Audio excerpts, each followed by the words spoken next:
Hi everyone, I'm Jen. Welcome back to the channel. Now I'm an introvert. It may not seem like I'm an introvert if you are a regular viewer of the channel, but I am. There are many different kinds of introverts. And odds are, if you're watching this video, you might be one too. Today I'm going to dive into the 5 worst lies ever told to introverts, and trust me, some of these are so common that you have likely heard them multiple times. So if you're an introvert or just curious about how introversion is misunderstood, this one's for you. Lie number 1, you're just shy. You're shy. No, I'm not shy. I'm not shy at all. Introversion is a personality type, and shyness is an emotion. Being introverted doesn't mean that you're afraid to speak or that you are lacking in confidence. Introversion is about how you recharge, not how much courage you have. People who are shy tend to feel awkward and uncomfortable in social situations, especially around strangers. Social anxiety is an anxiety disorder involving intense fear and avoidance of social situations due to worry about negative judgment. Sweaty palms, heart beating quickly, stomach ache, that kind of thing. I mean, yes, some introverts are shy and some introverts may even have social anxiety, but not all introverts. Again, and I'm going to keep repeating this, introversion is a personality type. Shyness is an emotion. Social anxiety is a mental health issue. None of them are the same thing. They are not interchangeable, but one person can indeed have all of them. People like me who are introverted but are not shy and do not have social anxiety sometimes prefer to skip social events, but it's because we feel more energized and comfortable either being alone or with just 1 or 2 people. Introverts can give killer speeches, lead teams, and party like it's 1999, but just for short periods of time. We have to go and recharge, like now. But we need quiet time to recharge more frequently, more often, and often for longer than extroverts. For me and my friend group, the running joke, and it is still a running joke, is that if I made it past 10 p.m. at a party, someone would take a picture of me for posterity. To this date, I have exactly 1 picture of me up past 10 o'clock. Well, I was in my 20s. Yes, in my youth, in my prime party years, I have 1 picture of me past 10 p.m. at a party. Lie number 2 that introverts always hear, you must just not like people. You're not a people person. Well, I don't like people who say that to me. Does that count? I like people. Most introverts do like people. I'm certain that there are introverts who do not like people. I don't like the company of a lot of people. I prefer small groups, not large groups. I prefer deep and meaningful conversations rather than small talk and chatter. It's not that I don't like people. I'm a people person. I just don't want to hang out with lots and lots of people all the time.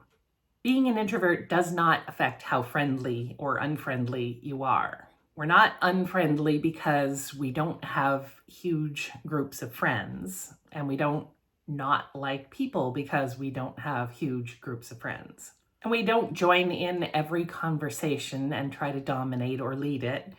We like to hang back and just listen. We're not trying to be unfriendly. Introverts tend to thrive in more intimate, smaller settings with smaller groups of people. And honestly, speaking for myself, as an introvert, I don't need or want hundreds of friends. It's not a competition. Just 1 or 2 really solid besties, and I'm good. Now, I talk a lot about self-care and that it's okay to be selfish about looking after yourself on this channel. And mental health is self-care. It counts. BetterHelp is the paid partner of this video, and they're on a mission to make starting therapy easier. I get a lot of comments on my videos from people thanking me for being real, which I absolutely appreciate. But it took me a while, like years of work, to be comfortable just being the real Jen, the real me. And I suffered from anxiety and depression, and those just get louder when you're an introvert and you live most of your life inside your own head. I lost my job of 22 years when I was 53 years old, and I have to tell you, just having someone to talk to, someone non-judgmental who could give me the outside perspective that I was really missing, was transformative to my mindset at that time. A therapist will listen, ask questions, and help you see things from a new perspective. And they can give you advice and provide techniques for you to make positive changes in your life. BetterHelp is a great fit for introverts because you don't even have to leave the house. Just fill out a questionnaire online and you will match with a therapist as soon as possible. Easily switch therapists at any time at no extra cost if you find that the first one isn't the right fit. With over 7,000 reviews and a 4.3 rating on Trustpilot, BetterHelp is a platform you can trust. So click the link in the description below or go to betterhelp.com/silverandsolo and get 10% off your first month of therapy. And thanks so much, BetterHelp, for partnering with me on this video. Line number 3 that all introverts hear all the time is that you will never be successful if you don't become a little more outgoing. Well, I feel kind of successful myself, but tell that to Bill Gates or Meryl Streep or Albert Einstein. All of them introverts. And one might say that they're fairly successful in their various fields. Look, success isn't just for extroverts. Introverts bring focus, deep thinking, and calm leadership to the table. Different doesn't mean deficient.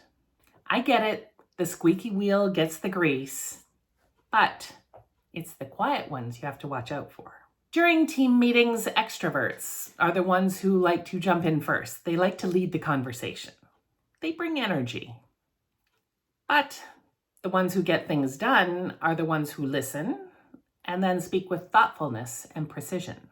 Introverts are born listeners. We plan intentionally, choose our words carefully, and the result is communication that's precise, thoughtful, and more impactful. I'm not saying there are no successful extroverts because there are tons of successful extroverts. All I'm saying is that introversion is not something that dooms you to being mediocre. Introverts have their gifts as well. You can always be successful being an introvert.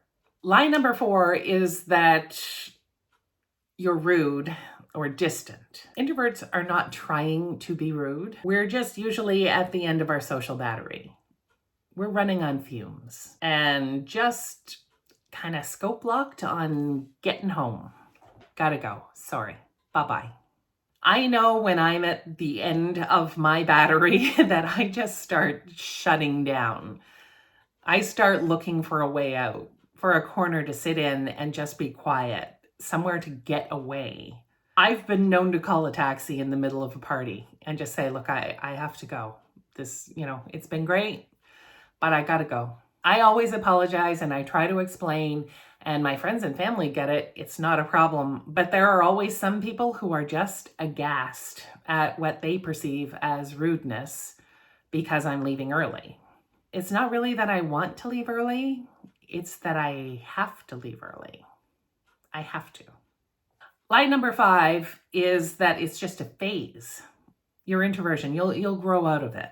Spoiler alert here, I'm almost 60 years old and I have not grown out of it. Introversion is not a teenage mood, and introverts are not broken. We do not need to be fixed. It's a personality trait, just like extroversion is a personality trait. People don't grow out of being extroverts any more than I have grown out of being an introvert. And I think that it is true for both introverts and extroverts that the more you understand yourself and accept your gifts, and yes, introverts have gifts and extroverts have gifts, your strong points, your strengths, then the more authentic and powerful you become. No need to grow out of anything. Embrace the way you are. So there you have it. People thrive with varying levels of social interaction. There's no one size fits all. When solitude helps you recharge and spending time alone doesn't cause you any frustration or distress, you're probably an introvert. And introversion isn't something to fix, it's something to own. Leave me a comment. What's the most frustrating thing you've been told as an introvert? And as always, thanks for watching. And if you could hit the like and subscribe button, that would be super. All right, I'll see you next week. Bye-bye.